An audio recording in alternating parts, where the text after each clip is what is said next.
Prepare yourself, dancing. So it all started with Out of Context Manga posting this hardest manga cover in existence. Anybody who knows anything about manga understands that yes, this is by far one of the best out there, 100%.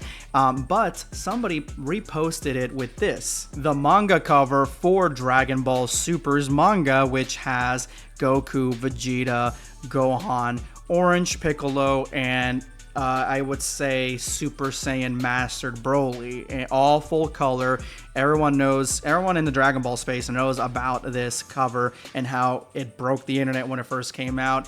I personally think it is by far one of the best pieces of artwork that Toyotaro has created. I do like the musculature. I like the details of everything. I like how it's all our mains in their ultimate forms, essentially. The only thing to me that's a little bit off is Broly's neck. It is way too inflated. It looks just completely bulbous, but yeah, this is not something that to me was any sort of like controversial take. At least I thought.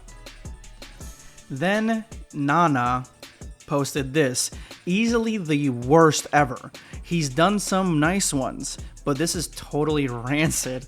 It's like going against everything what made Toriyama's art special, which Toriyama, for his artwork, I mean, he never really did musculature stuff like this. He mainly focused on vehicles, I guess, and like dinosaurs. Like, he had so much detail in those. Not saying that he didn't have it in regular like characters, but he didn't, not to this extent, in my opinion, at least from the covers that I remember seeing.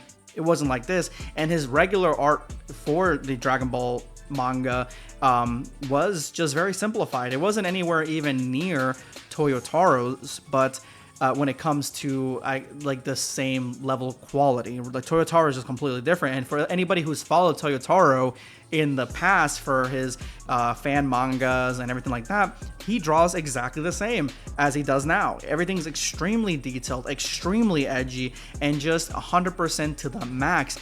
But I wouldn't say that this artwork is rancid. And usually, like, a post like this would go under the radar. Nobody would really care. Like, nobody would really say anything else about it. It's not something that would go mega viral unless somebody who is in the Dragon Ball animation style, or animation step, I mean, is somebody who's in that groove, talks or comments on it. It's somebody who's known for their takes on animation. If they say something, or even just art in general, if they say something about it, then it explodes, and that's exactly what has happened.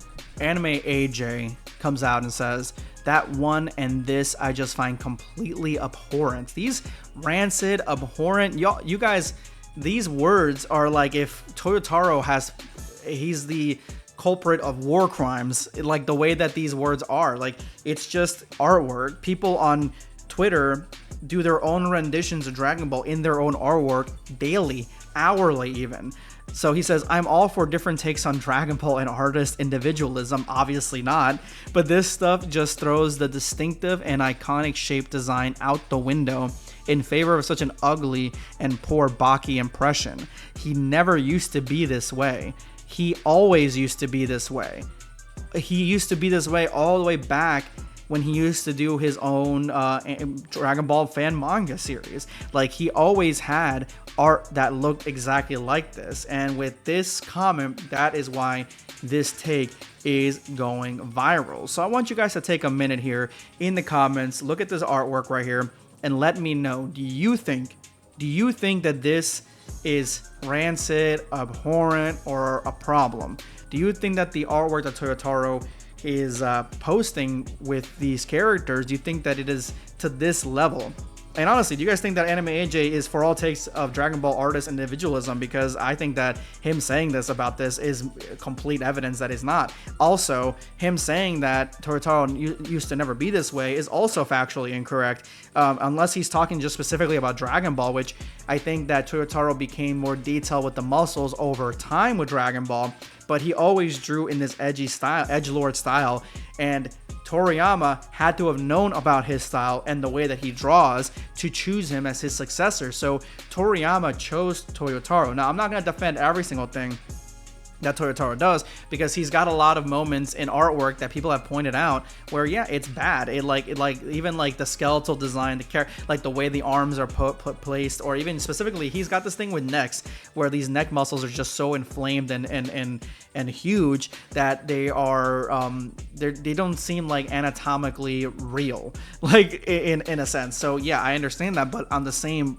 wavelength, like, I'm just posting different artwork here that you guys can see, but like, he has posted some of the coolest artwork that can not only brings some love and some shine to things that are part of the Dragon Ball Super storyline, but also things that are like from the Dragon Ball Z movies or from Dragon Ball in general. Just different types of characters and different moments that we've never even seen. One of my favorite is when Bardock's whole squad gets ambushed. And they're talking literally to Bardock's driver. Like, this is something that we don't ever really get to see in Dragon Ball at all, and we would never get to see it if Toyotaro wasn't the one drawing this. And whether he's coming up with the stories on these pieces of artwork or not, I don't know. I don't know if he's the one doing it. I don't know which direction that's going. But at the end of the day, I do think that, yes, this is really good artwork. This is better than most people can do, in my opinion. And Toriyama would have had to greenlit him to do this stuff. He would have had to greenlit him to be able to, create artwork for Dragon Ball in his own style, and he did. That's why we have the entire Dragon Ball Super manga from Toyotaro. That's why we have all this artwork from Toyotaro, because Toriyama said it was okay. This to me is like such a weird scandal or controversy. And I think that people are just bored. I really do think this comes from a place of boredom. There's really nothing going on in Dragon Ball right now until January, when we finally find out what happens next. And so people are now going like revisionist history kind of thing. People go back and are looking at the older pieces of artwork and just nitpicking things. And again, this take would have never gotten this traction if a big account like Anime AJ or somebody who is known in the community like him also basically double down for this person, saying like, yeah, this sucks. And Anime AJ and other people are entitled to whatever opinion they have. Is it the right opinion? No. Like, it is, in my opinion, it is not. It is not the right opinion that this is like, abhorrent, rancid. Even it looking like Baki. Look at Baki. No, I mean, just because it's muscular doesn't mean that it's just looks like it's a badly drawn Baki impression. There are other mangas that have muscular characters that you could say the exact same thing for. But anyway, this is just nothing of a issue, really. Subscribe for more content.